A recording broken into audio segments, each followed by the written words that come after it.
tinha um problema muito sério. Eucana, ele tinha duas esposas, Penina e Ana. E por quê? Pelo simples fato que, na lei, quando o homem ele casa e essa mulher não pode dar filhos, ele casaria com a segunda esposa, para depois o filho da segunda esposa poder dar sequência à sua descendência. E nesse momento, Eucana tinha essas duas esposas, Ana e Penina. Porém, a Ana, ela não tinha condição de ter esses filhos, a Penina sim, e era uma zombaria que fazia com Ana. A Ana ficava triste, e até que ela subiu até o lugar chamado Mispá, onde era um lugar onde as pessoas adoravam a Deus. Ele tinha um sacerdote chamado Eli. E no momento da oração, Ana chorava muito. E Eli achava que ela estava embriagada. Ele até perguntou: poxa, numa hora dessa você está embriagada? E Ana disse: não, Senhor, eu não estou embriagada. Ela contou a situação. E ele disse o seguinte: olha, nesse exato momento que você falou a mim, Deus irá te visitar. E passado alguns meses, o Senhor visitou, abençoou Ana com uma criança. E ela colocou o nome de Shemuel, que quer dizer Deus ouve, que nós conhecemos como Samuel. E Ana, ela fez um propósito com Deus de colocar o seu filho diante do sacerdote, para ali o Senhor falar com ele, para ali esse menino crescer na presença de Deus. E ela irá fazer um cântico muito lindo, que está aqui em 1 Samuel, capítulo 2, diz assim: então orou Ana e disse: ó, meu coração se regozija no Senhor, a minha força está exaltada no Senhor, a minha boca se ri dos meus inimigos, porquanto me alegro na tua salvação.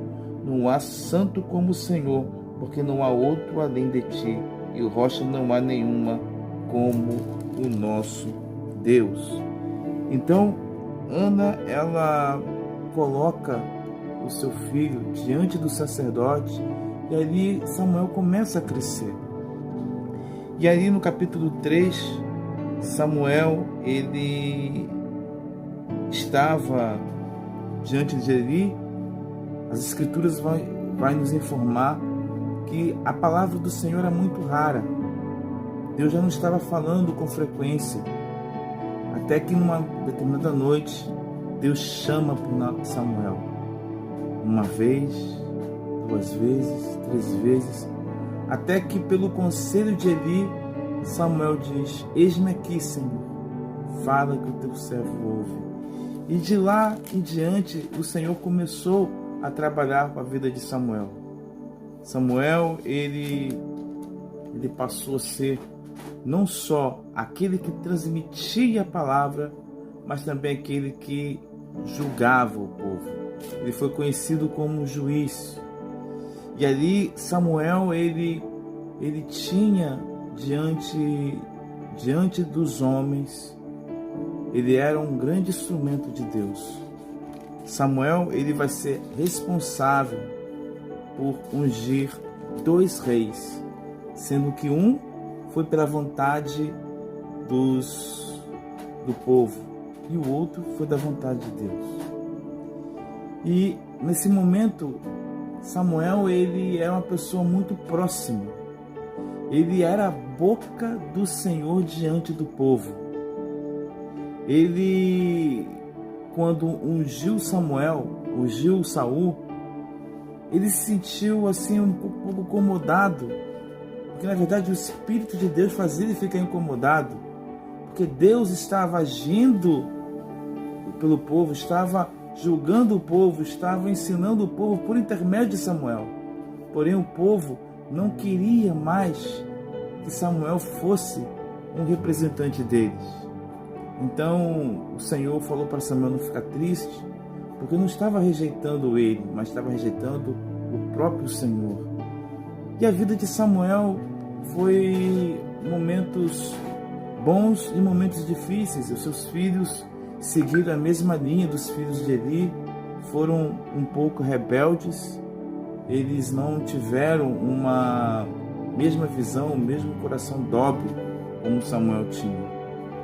Interessante que quando ele ungiu Saul, depois ungiu o rei Davi, a única ressalva que a Bíblia diz sobre a questão de Samuel foi quando ele chegou na casa de Jessé, vendo seus 7 filhos, ele assim simplesmente quis ungí-los, fazendo comparação ao rei Saul, porque ele era forte, alto e tinha uma boa aparência. Porém o Senhor falou ao coração de Samuel não fazer acepção, não olhar pela aparência, mas olhar porque Deus olha o coração, e ali o Senhor ensinou a Samuel a maneira de como se apresentar, observar, mais o ensinamento que Deus tinha feito. Samuel, ele, passados os dias, ele se transformou numa grande referência a Israel, como aquele que anunciava, como aquele que realizava sacrifícios e como aquele que tinha os conselhos certos. Então, quando nós paramos para fazer uma aplicação na vida de Samuel como profeta, então nós entendemos que o ofício, o chamado, o dom desse ser profeta era apenas ser um instrumento de Deus. Em nenhum momento ele ia fazer nada dele mesmo. A função era ministrar. Tanto que quando Saul ele foi rejeitado por Deus, Saul fez uma espécie de culto, uma espécie de sacrifício que não tinha condição dele fazer, porque ele não foi chamado para tal ordem. Sim, Samuel. Então, o profeta, ele tem apenas um chamado. Ele não deve fazer nada do que Deus assim o chamou. Espera rapidinho.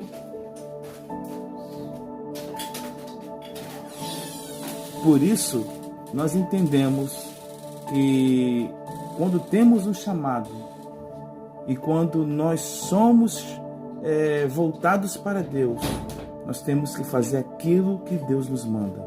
Samuel foi um profeta que realizou até os seus fins dos dias aquilo que o Senhor propôs ele fazer.